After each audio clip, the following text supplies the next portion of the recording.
Assalamualaikum warahmatullahi wabarakatuh. Yang terhormat kepada Bapak Ahmad Mukhodam, kami dari kelompok 9 mata kuliah filsafat, ilmu, dan logika ingin mempresentasikan hasil PT kami yang berjudul Basic Logical Concepts. Next slide. Baiklah, di sini adalah nama-nama anggota dari kelompok 9. Yang pertama ada Andreas Hari Kristianto, yang kedua ada Scholastica Ferlita Mika, dan yang terakhir saya yaitu Fadilah Rafli Anwari. Next slide. Baiklah, untuk pemaparan materi yang pertama akan dibacakan oleh rekan saya Scholastica Ferlita. Kepada beliau dipersilahkan. Baik, terima kasih Rafli. Oke, jadi dalam presentasi kita kali ini kita akan membahas mengenai konsep logika dasar, khususnya dalam berargumen. Sebelum masuk ke inti materi, kita akan membahas dulu asal-usul logika. Jadi, logika itu berasal dari bahasa Yunani yaitu logos yang berarti kata, ucapan, atau alasan. Logika adalah metode atau teknik yang diciptakan untuk meneliti ketepatan penalaran. Logika mengkaji prinsip-prinsip penalaran yang benar dan penalaran kesimpulan yang absah. Ilmu ini pertama kali dikembangkan sekitar 300 sebelum Masehi oleh Aristoteles dan dikenal sebagai logika tradisional atau logika klasik. 2000 tahun kemudian dikembangkan logika modern oleh George Boole dan De Morgan yang disebut dengan logika simbolik karena menggunakan simbol-simbol logika secara intensif. Dasar pemikiran logika klasik adalah logika benar dan salah yang disimbolkan dengan 0 untuk logika salah dan 1 untuk logika benar yang disebut juga logika biner. Akan tetapi, pada kenyataannya dalam kehidupan sehari-hari banyak hal yang kita jumpai yang tidak bisa dinyatakan bahwa sesuatu itu mutlak benar atau mutlak salah. Ada daerah di mana benar dan salah tersebut nilainya tidak bisa ditentukan mutlak benar atau mutlak salah alias kabur. Next slide. Oke, langsung saja kita ke inti materi berdasarkan buku Introduction to Logic. Next slide. Logika adalah studi tentang metode dan prinsip yang digunakan untuk membedakan penalaran yang benar dan yang salah. Ketika kita bernalar tentang masalah apapun, kita menghasilkan argumen untuk mendukung kesimpulan kita. Argumen kita mencakup alasan yang menurut kita membenarkan keyakinan kita. Namun, tidak semua alasan adalah alasan yang baik dan benar. Dengan menggunakan metode dan teknik logika, kita dapat membedakan secara handal antara penalaran yang masuk akal dan yang salah, yang akan dibahas di slide selanjutnya. Next slide. Propositions and argument. Jadi, pada bagian ini kita akan membahas apa itu proposisi dan apa itu argumen. Next slide. Proposisi sendiri merupakan istilah yang digunakan dalam analisis logika. Proposisi merupakan kalimat logika yang mana pernyataan tentang hubungan antara dua atau beberapa hal dapat dinilai benar atau salah. Sebuah proposisi menegaskan bahwa ada sesuatu yang terjadi atau itu menegaskan bahwa ada sesuatu yang tidak terjadi. Singkatnya, proposisi adalah pernyataan mengenai hal-hal yang dapat dinilai benar atau dinilai salah. Berikut ini adalah contoh proposisi, yaitu Indonesia merupakan negara kepulauan, manusia adalah makhluk hidup, pandemi COVID-19 dialami hampir seluruh negara di dunia, 1 tambah 10 sama dengan 11, 5 kali 2 sama dengan 10. Nah, pernyataan ini disebut proposisi karena kita bisa menentukan apa kalimat ini benar atau salah. Next slide. Pertanyaan, perintah, persamaan yang masih bergantung nilai variabelnya, dan seruan adalah bukan proposisi karena tidak bisa dinilai benar atau salah. Berikut ini adalah contoh bukan proposisi. Seperti, apakah kuliah dengan pembelajaran jarak jauh menyenangkan? Ayo cepat. Ya ampun, 1 tambah X sama dengan 5, X kali Y sama dengan Z. Pernyataan ini tidak bisa disebut proposisi karena kita tidak bisa menentukan apakah kalimat ini benar atau salah. Next slide. Proposisi dibagi menjadi 3, yaitu proposisi konjungtif, disjungtif, dan kondisional. Proposisi konjungtif adalah proposisi yang memiliki 2 predikat yang tidak mungkin sama-sama memiliki kebenaran pada saat yang bersamaan.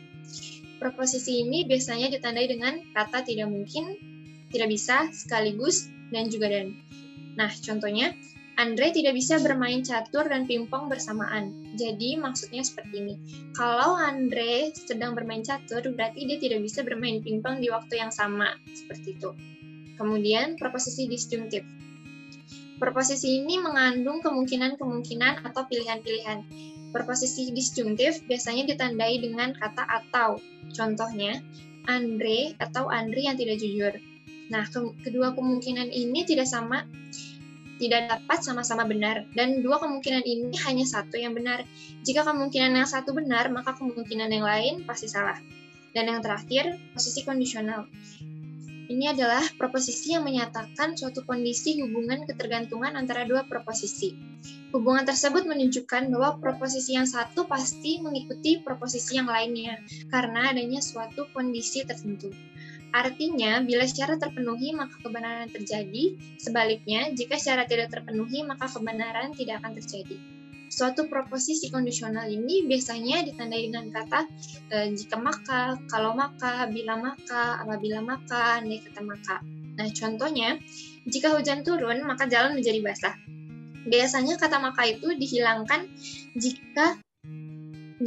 jadi jika hujan turun, jalanan menjadi basah. Contoh tersebut menyatakan suatu hubungan kausal antara hujan turun dan jalan menjadi basah. Jadi dalam logika, struktur internal proposisi adalah penting. Untuk mengevaluasi suatu argumen, kita memerlukan pemahaman penuh tentang proposisi yang muncul dalam argumen itu. Next slide. Oke, pada bagian ini kita akan membahas apa itu argumen. Argumen adalah sekelompok proposisi yang terdapat premis untuk mendukung suatu pernyataan lain dan digunakan untuk menemukan sebuah kesimpulan. Dalam argumen, terdapat struktur dengan istilah premis dan kesimpulan. Premis adalah proposisi-proposisi yang ditegaskan atau diasumsikan sebagai pendukung kesimpulan. Kesimpulan dari suatu argumen adalah proposisi yang ditegaskan berdasarkan premis dari argumen tersebut. Jadi, memberikan suatu argumen sama saja dengan memberikan kumpulan premis untuk dijadikan alasan sebagai kesimpulan. Next slide. Jenis argumen yang paling sederhana terdiri dari satu premis dan diikuti oleh kesimpulan. Sebuah argumen berisi satu dan hanya satu kesimpulan. Jadi, jika kita ingin membuat lebih dari satu kesimpulan, maka harus ada lebih dari satu argumen. Tidak ada proposisi tunggal yang bisa menjadi argumen, karena argumen sendiri itu terdiri dari sekelompok proposisi, yaitu tadi, premis dan kesimpulan. Premis dan kesimpulan dapat dinyatakan dalam kalimat yang berbeda atau dalam kalimat yang sama. Urutan di mana premis dan kesimpulan juga dapat bervariasi. Jika kesimpulan suatu argumen mendahului premisnya, itu adalah hal yang umum. Next slide. Di sini kita mengambil contoh argumen yang premis dan kesimpulannya dinyatakan dalam kalimat yang sama, seperti setiap hukum adalah kejahatan karena setiap hukum adalah pelanggaran kebebasan. Meskipun ini hanya satu kalimat pendek, ini adalah argumen karena mengandung dua proposisi. Yang pertama, setiap hukum adalah kejahatan adalah kesimpulan, dan yang kedua, setiap hukum adalah pelanggaran kebebasan adalah premis. Nah, bisa saja nih premis dan kesimpulannya dibalik, jadi premis lebih dahulu lalu diikuti kesimpulan. Jadi, kalimatnya setiap hukum adalah pelanggaran kebebasan, oleh karena itu setiap hukum adalah kejahatan, seperti itu. Materi selanjutnya akan dibahas oleh teman saya, Andre. Terima kasih Rita atas penjelasannya yang sangat kompleks mengenai logika, preposisi, dan juga argumen. Selanjutnya, pada bagian ini kami akan menjelaskan bagaimana cara mengenali sebuah argumen. Karena pada bahwasannya suatu kalimat dalam suatu teks yang berbentuk seperti argumen namun nyatanya bisa sebuah penegasan maupun penjelasan. Oke, disajikan 4 tipe dalam PowerPoint ini cara mengenali argumen. Yang pertama, beberapa argumen menunjukkan indikatornya, baik premis indikator ataupun conclusion atau kesimpulan indikator. Contoh dari conclusion indikator itu seperti therefore, hence, thus, for these reasons, which shows that, etc. Lalu buat premisnya sendiri itu bisa seperti since, because, the reason is that, for, etc. Untuk bahasa Indonesianya teman-teman bisa translate sendiri. Lalu untuk tipe yang kedua, dikarenakan semua argumen itu mempunyai dan tidak ditulis indikator-indikatornya. Jadi, beberapa argumen itu hanya dapat dikenali saat kita betul-betul memahami konteks tulisan tersebut. Dan argumennya baru akan muncul jika kita memahami konteksnya. Tipe yang ketiga, yaitu premis dan konklusinya itu bukan dalam bentuk deklaratif. Maksudnya bagaimana? Maksudnya itu premis atau kesimpulannya berbentuk sebuah pertanyaan. Atau yang bisa kita kenal itu kalimat retoris. Nah, yang terakhir nih, yang keempat, yaitu unstated prepositions. Di mana pada argumen ini penulis sengaja tidak memberikan atau tidak menuliskan preposisinya, melainkan dibiarkan tidak dinyatakan karena memang dianggap tidak perlu dipertanyakan lagi. Berikut adalah contoh-contoh dari tipe-tipe yang telah saya jelaskan. Yang pertama, argument in context. Bisa teman-teman pahami kalimatnya, yaitu as recent are young men and women brought to bring order to the house. Many of these so-called leaders have abandoned their posts. We have given the Iraqis an opportunity to iron out their differences, and they throw it back in our faces. Iraq does not deserve our help. Nah, meskipun tidak terlihat indikator-indikatornya seperti premis ataupun kesimpulannya, tapi kita bisa melihat jelas argumen yang disampaikan penulis pada kalimat ini. Dan bisa ditarik konklusinya adalah Iraq does not deserve our help, sedangkan yang lainnya adalah premis untuk mendukung kesimpulannya tersebut. Lalu, tipe yang ketiga tadi, di mana premis atau konklusinya bukan dalam bentuk deklaratif. Contohnya seperti ini, premis satunya, why didn't God make a lion to be man's companion? Lalu ada premis kedua, why didn't he make a tree to be man's companion? Lalu premis terakhir, why didn't he make another man to be man's companion? Oke, selanjutnya nih, contoh keempat dari unstated prepositions. Bisa teman-teman lihat ada dua argumen, yang kedua argumen ini merupakan unstated prepositions. Saya akan beri waktu 5 detik untuk teman-teman memahami first argumen. 1, 2, 3, 4, 5. Oke, jika teman-teman memahami dan dapat menarik sedikit perbedaan pada first argumen ini, penulis seolah-olah ingin menunjukkan preposisi bahwa seharusnya hukuman mati itu tidak dilakukan. Sedangkan kalau di second argumen atau argumen kedua, teman-teman bisa coba pahami dulu dan resapi maksud dari penulis. Saya berikan waktu 5 detik. 1, 2, 3, 4, 5. Nah, pada second argumen ini, premisnya berkebalikan dengan first argumen, di mana justru penulis berpreposisi bahwa seharusnya hukuman mati ini dilaksanakan. Oke, sekarang kita lanjut ke bagian argument and explanations atau argumen dan penjelasan. Di sini kita akan diajak untuk membedakan sebuah argumen dan juga kalimat penjelas. Pada PowerPoint ini telah disajikan dua kalimat. Yang pertama, they're wearing shorts instead of slacks because they're in Bermuda. Kalimat yang kedua, they're wearing shorts instead of slacks with their suit. Therefore, they're in Bermuda. Nah, kita coba mundur ke belakang sedikit tentang argumen dan penjelasan, bahwa argumen itu bermaksud untuk membuktikan bahwa suatu pernyataan itu benar, sedangkan penjelasan bermaksud untuk menunjukkan bagaimana atau mengapa suatu pernyataan itu benar. Nah, bisa terlihat jelas bahwa kalimat satu itu merupakan penjelasan, sedangkan kalimat kedua itu adalah argumen, walaupun kedua kalimat ini sama-sama mempunyai indikator-indikator seperti kalimat argumen. Nah, cara membedakannya adalah kita lihat P dan Q-nya. Apakah Q preposisi yang kebenarannya perlu ditetapkan atau dikonfirmasi, atau apakah Q preposisi yang kebenarannya diketahui atau setidaknya tidak diragukan dalam konteks itu. Untuk kalimat pertama, P-nya itu adalah they're wearing shorts instead of slacks, dan Q-nya adalah because they're in Bermuda. Sedangkan untuk kalimat kedua, they're wearing shorts instead of slacks with their shoes, lalu Q-nya adalah therefore they're in Bermuda. Nah, sangat jelas kalau misalnya Q di kalimat pertama itu preposisi yang kebenarannya itu tidak perlu diragukan lagi. Mungkin di Bermuda itu diwajibkan untuk memakai slacks, makanya terdapat sebuah penjelasan bahwa mereka ada di Bermuda. Sedangkan kalau di kalimat kedua, Q-nya itu masih harus dikonfirmasi nih, apakah benar atau tidak. Apakah kalau misalnya mereka menggunakan shorts dan pasti di Bermuda, bisa saja kan di Texas atau di Kalimantan gitu. Oke. Selanjutnya pada bagian ini akan dijelaskan oleh teman saya, Rafli. Baik, Rafli, suara saya berikan. Ya baik, terima kasih rekan Lita dan juga Andre yang sudah menjelaskan dengan baik tentang logika, proposisi argumen hingga eksplanasi argumen. Nah, baiklah, selanjutnya di sini kami akan menjelaskan subbab yang terakhir, yaitu validitas dan kebenaran. Nah, untuk pengenalan salah satu fungsi bahasa adalah yaitu dapat dilihat dari fungsi logisnya, di mana bahasa dipergunakan untuk menalar, menganalisis, menjelaskan, serta menyelesaikan masalah ataupun sebuah argumen. Nah, makanya penelaran logis itu pada dasarnya merupakan fungsi bahasa itu sendiri. Nah, inilah makanya yang menjadi tugas utama bagi seorang logika. Next slide. Nah, dapat dilihat di sini ya, logika dapat diartikan sebagai studi tentang metode-metode dan prinsip yang dipergunakan untuk membedakan penalaran yang lurus dan dari penalaran yang tidak lurus. Nah, maksud di sini yaitu lurusnya atau suatu validitas suatu penalaran belum dapat diidentikan dengan kebenaran. Nah, logika semata-matanya hanya berkaitan dengan kepentingan logis, yaitu hubungan yang sekuensial yang ada di antara kesimpulan maupun premis-premis yang tersedia.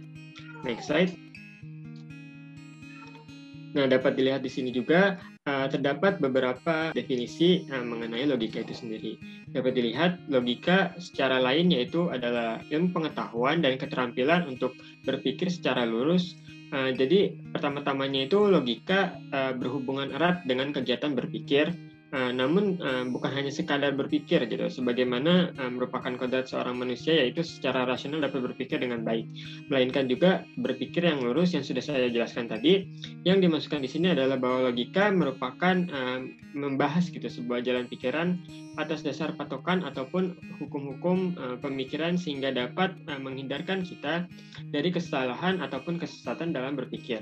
Nah, logika juga disebut sebagai ilmu pengetahuan karena merupakan kumpulan-kumpulan pengetahuan yang tersusun secara sistematik dan berdasarkan hukum-hukum ataupun asas-asas yang harus ditaati oleh seorang logika. Nah, supaya apa? Supaya dapat berpikir dengan tepat, teratur, dan juga lurus. Nah, cara berpikir seperti ini itu harus dilatih terus-menerus sehingga dapat membuat seseorang tersebut menjadi terampil dalam melakukan sebuah berpikir secara logika. Nah, meskipun demikian, sebuah penalaran baru dapat disebut valid jika kesimpulan yang ditarik benar-benar diturunkan dari sebuah premis-premis yang tersedia.